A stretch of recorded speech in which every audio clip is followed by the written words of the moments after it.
for infinity. I love you for infinity.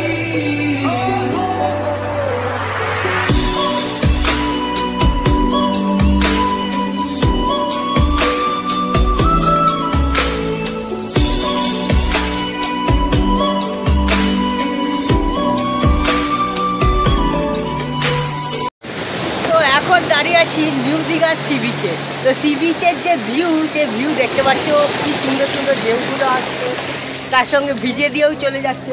তো ওদিকটা যদি তোমাদেরকে দেখাই, দেখো এদিকে কিন্তু যথেষ্ট লোক এখনও চান করছে। ঘড়ির কাঁটা ইতিমধ্যে কিন্তু 4টের কাঁটা ছুঁই ছুঁই, সেই সময়ও কিন্তু লোক এখনও চান করছে এই দীঘার সি বিচে।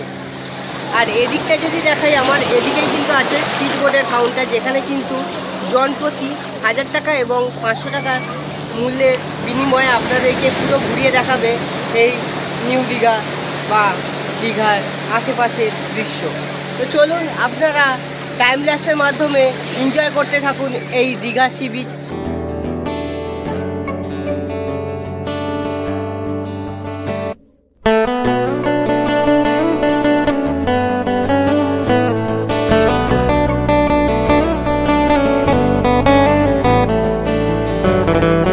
দীঘা এই নামটা শুনলে আমাদের চোখের সামনে কিন্তু ভেসে ওঠে সবার প্রথমেই এক টুকরো সমুদ্র সৈকত, যে সমুদ্র কিন্তু বাঙালি শ্বশুর বাড়ি যাওয়াকে আটকাতে পারে, কিন্তু দীঘা আসাকে আটকাতে পারবে না। আজকে আপনাদের কাছে দীঘার তৃতীয় এবং অন্তিম পর্ব নিয়ে চলে এলাম, যেখানে আপনাদের কাছে তুলে ধরবো নিউ দীঘা এবং ওল্ড দীঘার কিছু অংশ।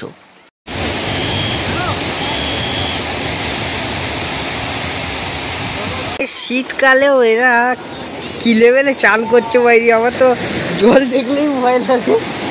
তো যাই হোক, তোমরা যারা ক্রিসমাসে বা নিউ ইয়ারে দীঘা আসবে ভাবছো, তারা আসতেই পারো, অসুবিধা হবে না। তো দেখো কি সুন্দর স্পিড বোটগুলো যাচ্ছে।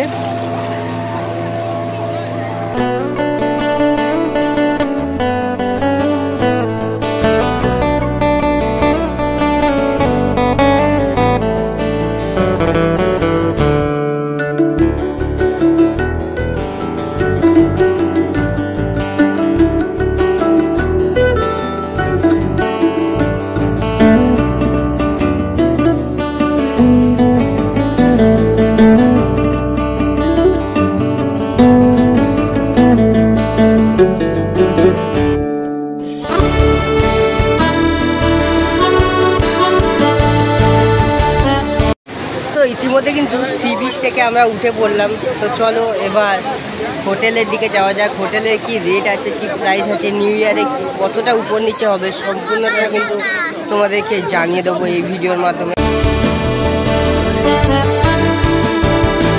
তো হাই রেঞ্জ দিয়ে শুরু করছি, আর হাই রেঞ্জের হোটেল মানেই একদম সি ফেসিং হোটেলগুলো, যেগুলো কিন্তু একদম বিচের মার্কেট আর তার পাশেই একদম হোটেল, যেখান দিয়ে তোমরা সি বিচও কিন্তু দেখতে পারবে রুমে বসে বসে।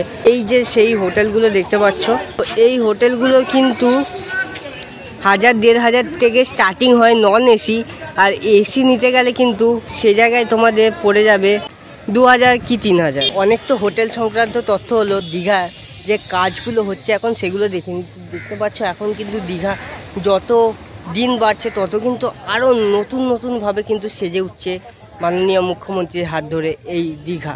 তো দীঘায় ইতিমধ্যে কিন্তু প্রচুর কাজ হচ্ছে এখন, যদিও বা বলা যায় খুব সুন্দর করে কিন্তু সাজিয়ে তোলা হচ্ছে পশ্চিমবঙ্গের এই ছোট্ট সমুদ্র সৈকতকে। সুশোভন দা, আজকের দিনটা কেমন কাটলো একবার বলো। যদিও বা সকালটা কিন্তু ভালো কাটে। হ্যাঁ, সকালটা ভালো কাটেনি। আর তারপরে কিন্তু তালসারি যাওয়াটা আমাদের এই ফার্স্ট টাইম, যথেষ্ট কিন্তু ভালো লেগেছে, কি বলিস?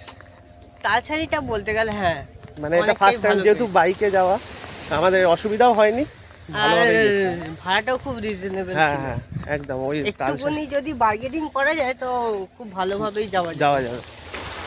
এছাড়া কিন্তু বলতে গেলে দীঘার ট্রিপটা অনেকটাই আমাদের ভালোই কাটলো এখনো অবধি। এবার আমরা চলেছি ওল্ড দীঘা উদ্দেশ্যে, যদিও বা সময়টা বিকেলের, তো সকালবেলা কভার করলেই অনেকটা ভালো হয় আর কি। তো নিউ দীঘা থেকে বেরিয়ে অবশেষে কিন্তু আমরা এসে পৌঁছালাম ওল্ড দীঘাতে। ওল্ড দীঘা এবার তোমাদেরকে দেখাবো, কি দেখাবো বুঝতে পারছি না, পুরো ফাঁকা, লোকজন নেই বললেই চলে, যেহেতু টাইমটা একটু দুপুরের দিকেই। ঘড়ির কাঁটা ইতিমধ্যে 3:30 3:30 থেকে 4টে বাজতে যায় হয়তো। সেই সময় কিন্তু আমরা এখন ভিজিট করতে চলে এসেছি ওল্ড দীঘা। তো ওল্ড দীঘা এসে দেখছি পুরো ফাঁকা। এই দিদিরা এখন সব জিনিসপত্র নিয়ে বসছে হয়তো। তো চলো ওইদিকে যে আই লাভ দীঘা না কিছু একটা আছে সেটা সামনে যাই, বা ওই পার্কটায় গিয়ে তোমাদের সাথে আবার দেখা হচ্ছে। এখন চলে এসেছি ওল্ড দীঘা ঘোড়াশালের সামনে, বা যেখানে হয়তো ঘোড়াগুলোকে বেঁধে রাখা হয়তো। দেখতে পাচ্ছ এখানে কিন্তু অনেক ঘোড়া আছে এরকম, যেখানে কিন্তু এখানে এই ঘোড়াগুলোর আর কি খাওয়া দাওয়া, তারপরে সাজা গোজানো সব এখানেই করা হয়। তারপরে কিন্তু তাদেরকে নামানো হয় সমুদ্রে বা বিচে।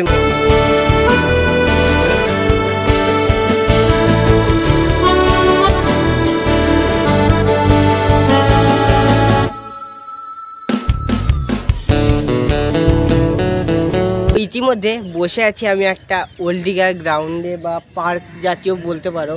তো অপূর্ব সুন্দরভাবে কিন্তু সাজানো। পেছনে যদি দেখি মুম্বাইয়ে যেরকম একটা স্ট্রাকচারের গেট আছে এখানেও কিন্তু তৈরি করা হয়েছে। আর পেছনে যদি দেখি আমাদের বিশ্ব বাংলার যে লোগো, সেই বাংলার লোগো, তার সঙ্গে কিন্তু ঘোড়ার একটা অপূর্ব সুন্দর কম্বিনেশনে ফোয়ারা টাইপসের করা হয়েছে হয়তো। হ্যাঁ, ফোয়ারা টাইপসেরই করা হয়েছে। তো চলো তোমাদেরকে গেটটা একটুখানি সিনেমাটিক শটের মাধ্যমে আর ঘোড়াটা একটু সিনেমাটিক শটের মাধ্যমে দেখিয়ে দিই।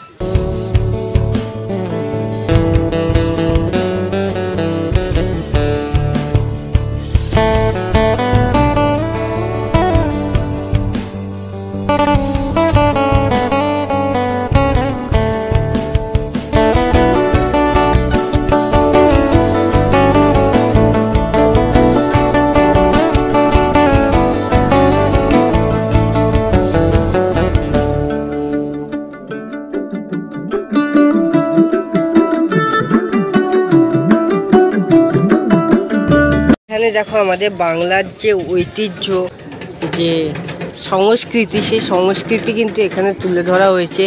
এই যে ঘোড়াগুলো দেখছো এগুলো কিন্তু পূর্ব মেদিনীপুর, পশ্চিম মেদিনীপুর, বাঁকুড়া এইসব জেলার লোকেরা কিন্তু এই ঘোড়াগুলোকে পুজো করে থাকে দেবতার জ্ঞানে।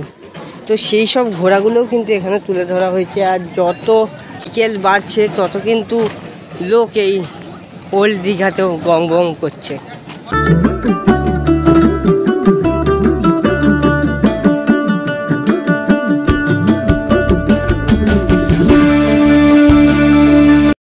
তো পরন্ত বিকেলে শেষ আলোক রশ্মি নিয়ে চলে এলাম কিন্তু দীঘার। তো বন্ধুরা অবশেষে কিন্তু দীঘার শেষ এবং অন্তিম পর্বে চলে এলাম। তো আজকের ভিডিওটা তোমাদের কেমন লাগলো তোমরা অবশ্যই কমেন্ট করে জানিও। আশা করছি তোমরা ভিডিওটা এনজয় করেছো। তো দেখা হবে নতুন একটা পর্বে, নতুন একটা ভিডিওর সাথে, নতুন একটা জায়গার সাথে। ততক্ষণ ভালো থাকুন, সুস্থ থাকুন আর দেখতে থাকুন বং উৎসব। আর চ্যানেলটা কিন্তু একদমই সাবস্ক্রাইব করতে ভুলবেন না, আর বেল আইকনটাকে অল করে পাশে থাকুন।